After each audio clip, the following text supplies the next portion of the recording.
안녕하세요. 말랑닥터입니다. 오늘도 무사히 잘 돌아왔어요. 그러면 오늘도 힘내서 한번 10화 리뷰를 해볼게요.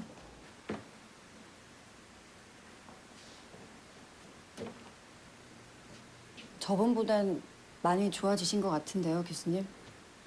저렇게 혼자 일어서서 걷지도 못하셨는데. 재활 치료하는 사람들 보면 정말 대단하다는 생각이 많이 들어요.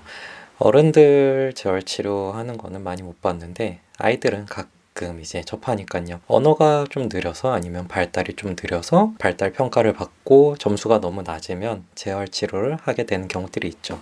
뭐 감각 통합 치료 이런 식으로 얘기하기도 하고 인지 치료 여러 가지 얘기로 말을 합니다. 아무튼 그런 치료들을 하는데 아무래도 제일 많이 하게 되는 건 언어 치료를 가장 많이 하게 되고 언어가 늦는 아이들이 요새 생각보다 많이 있어서요. 주로 영역 검진 같은 거 하면서 많이 발견이 되죠. 그래서 이제 이상하면 센터 같은 데 가셔서 정확하게 검사를 받아보고 치료를 받아보시는 게 좋겠다 이렇게 얘기 드리는데 이게 생각만큼 막 빨리빨리 늘지는 않아요. 빨리 좋아진 애들도 있지만 사실 빨리 좋아진다고 해도 몇 달을 기다려야 되는 거고 1년이 지나도 이게 늘긴 느는 것 같은데 뭔가 그 속도가 좀 내 맘에 안 드는 승에 차지 않는 그런 경우들이 종종 있어요. 그러면은 병원이나 센터를 계속 다녀야 되는데 그거를 1년, 2년 이렇게 계속 하셔야 되는데 그게 사실 쉽지는 않거든요. 아이한테 매주 며칠씩, 몇 시간씩 이렇게 계속 시간을 투자를 해야 되는 거고 그래도 보면은 아이가 좋아지는 모습 보려고 그리고 실제로 조금씩 아주 느리지만 늘긴 느니까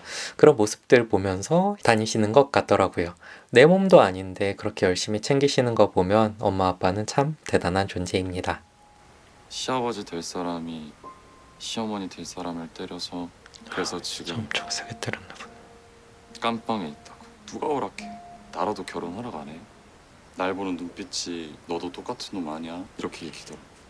이제 드디어 가정폭력 그 얘기가 나왔네요. 계속 뭐 다들 짐작하시고 있으셨던 얘기니까요. 드라마 속 상황이니까 너무나 안타깝지만 만약에 제 딸아이가 결혼을 하는데 저런 상황이라고 하면 정말 많이 고민이 되긴 할 것 같아요.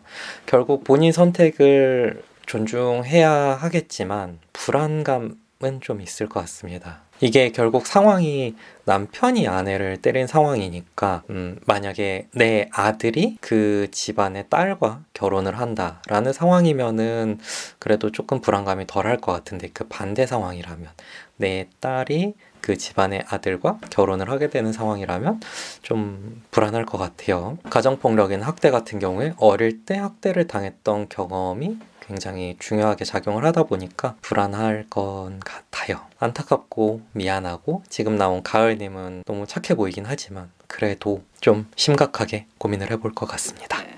석형이 미국 갈지도 모른대. 연수 기회가 생겨서 미국으로 신청했다고. 아마 갈 것 같대.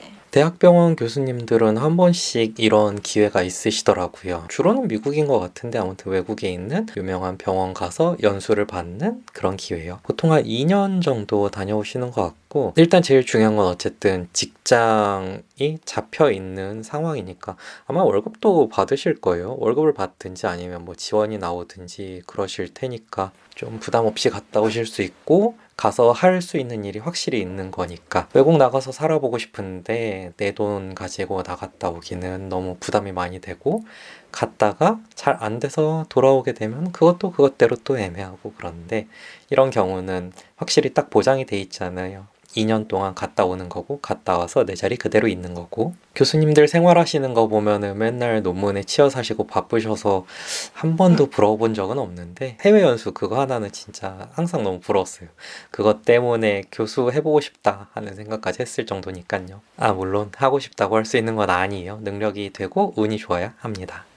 결혼하고 5년 정도 됐을 때 둘 다 아기 좋아하니까 이제 갖자 해서 가지려고 했는데 이게 또 막상 가지려고 하니까 잘 안 생기더라고요. 와이프가 스트레스 많이 받았죠. 뭐 제가 산부인과에서 일을 해본 적은 있지만 그러니까 정확히 산부인과 일을 한 건 아니고 산부인과 병원에서 수학과 진료를 해본 건데 거기도 이제 뭐 불임 클리닉이나 이런 게 있었으니까 의외로 많이들 찾아오시더라고요. 전공의 때 20대 후반이었죠. 그때 생각할 때는 뭐 잘 아이를 갖고 싶은데 잘 안 된다, 뭐 노력하는데 잘 안 된다 이런 얘기 들을 때 그게 왜 안 되지? 라고 생각했었거든요. 임신이라는 게 그냥 당연히 자연스럽게 되는 거고 뭐 특정 일부 사람들에서 어떤 문제가 있어서 잘 안 된다 이렇게 생각을 했었는데 요새는 좀 그런 분위기가 아니더라고요. 불임 클리닉에도 사람 많이 있고 난임 치료 이런 거 하시는 분들도 많이 있고 나라에서도 지원을 많이 해주고 있고 근데 그 자체가 이제 아이를 정말 가지고 싶어하는 부부들한테는 굉장히 스트레스이기 때문에 요새는 어디 가서 편하게 물어보시면 안 돼요. 조심하셔야 됩니다. 너는 왜 아이 안 가져? 이런 거 말이에요. 실제로 생겨야 되는데 안 생기면은 그것도 그것대로 굉장히 스트레스입니다. 물론 그 기간이 길어질수록 스트레스는 더욱더 심해지겠죠. 지금처럼 결국에 가서는 아이를 포기하게 되는 경우가 생길 수도 있겠어요. 어디 아파? 어제 저녁부터 배가 좀 아파. 점점 더 심해지는 것 같아. 입덧하나? 나 배가 너무 아파. 아, 나 지금 배꼽이 빠지려고 그래. 자궁에 임신 있을 때 젊은 여자가 저렇게 배 잡고 들어올 때 자궁외 임신 많이 의심하거든요. 요새 급성 장염 환자들 꽤 있어요. 음식 때문인 것 같은데 당분간은 음식 조심해서 드셔야 합니다. 아 그리고 유린 HCG 파지티브야. 임신했단 얘기예요. 그게 뭐야?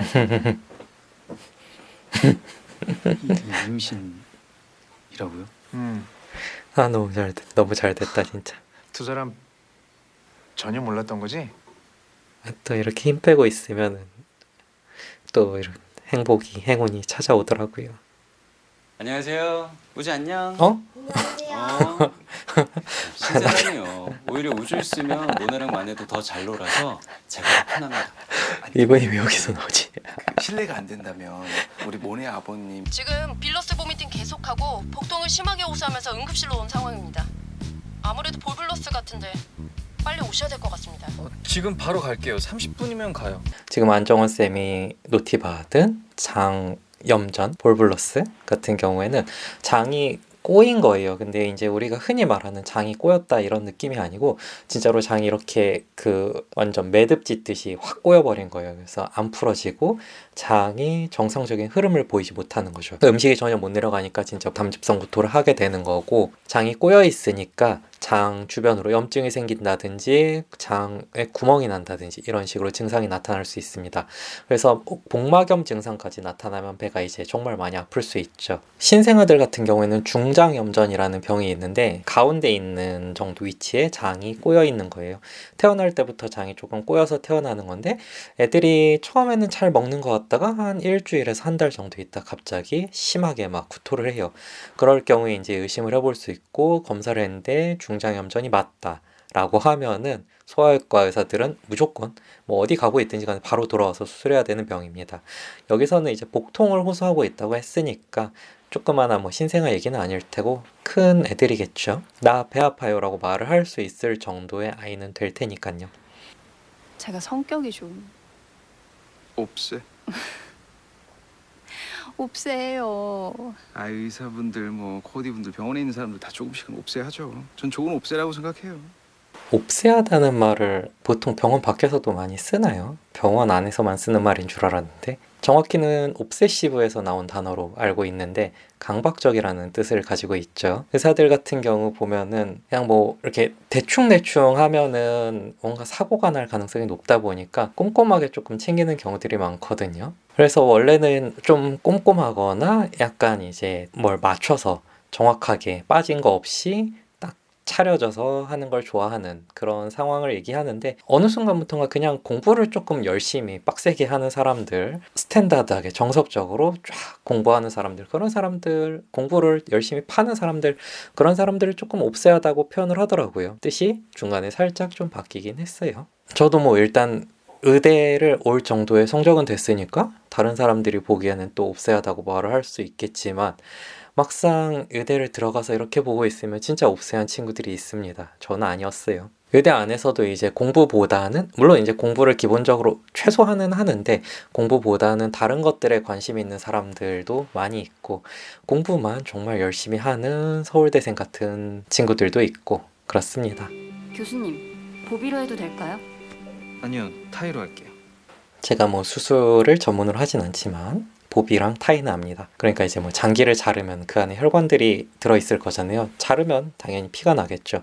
그럼 피가 계속 나게 둘 수는 없으니까 피를 먹게 만들어야 되는데 열려있는 혈관을 어떻게 피가 안 흐르게 만들 거냐. 물론 정말 큰 혈관들은 당연히 이어붙여서 살려야지 피가 몸에 돌지만 그게 아니라 그냥 정말 죽어도 상관없는 작은 혈관들이 있거든요. 그런 것들은 이제 출혈이 되지 않게 막아줘야 되는 건데 보비는 전기로 지지는 거예요. 그래서 혈관 끝을 그 왜 정말 옛날 전쟁 영화 같은 거 보면은 다친 데다가 뭐 횃불로 이렇게 막 지져가지고 피 안 나게 만들잖아요. 그런 것처럼 작은 혈관들을 전기로 지지는 거고 타이는 실로 묶어가지고 피가 새어나오지 않게 하는 겁니다. 당연히 전기로 지지는 게 편해요. 실로 묶는 거는 하나하나 다 일일이 묶어줘야 되니까 조금 귀찮을 수 있는데 대신에 좀 더 확실하긴 하죠. 하나하나 확인하면서 할 수 있으니까. 뭐 어느 게 적합하고 어느 게 나은 방법인지는 수술하시는 분들만 아는 거니까 그분들께서 잘 알아서 선택해서 하실 겁니다. 안정환 쌤처럼. 가정폭력범이에요, 우리 아빠. 저 어릴 때부터 술만 먹으면 엄마를 때렸어요. 저나 가을이한테도 툭하면 발길질에 주먹질에 집이 아니라 지옥이었어요. 역시 생각했던 것처럼 가정폭력의 아동학대가 항상 같이 들어가죠. 어릴 때 저렇게 이제 집안에서 학대를 당하면은 어른이 돼서도 그 기억이 계속 남아있고 트라우마처럼 남으니까 정말 이제 지옥 같은 시간들을 항상 보낸다고 하니까 아동학대가 빨리 없어지길 바랍니다. 항상 아동학대 관련된 얘기가 나오면 말을 잘 못하겠어요. 뭔가 이제 말을 좀 조리 있게 내가 하고 싶은 말을 하려면 정리를 해서 얘기를 해야 되는데 이 얘기를 하려고 머리를 쓰기 전에 감정이 먼저 움직이다 보니까 안타까운 마음이나 화나는 마음 이런 감정들이 먼저 확 오다 보니까 관련된 얘기를 하기가 좀 쉽진 않더라고요. 아무튼 최근에 아동학대 신고 의무자 교육 올해도 받았습니다. 그 정도로 이 이야기는 마무리할게요. 가끔 환자분들한테 선택을 하시라라고 말씀을 드릴 때가 있는데 그럼 저 역시 고민을 해요. 그때 전 이렇게 생각을 하면 해결이 될 때가 많더라고요. 내 가족이라면 어떻게 할까? 내 여동생이라면 난 어떻게 할까?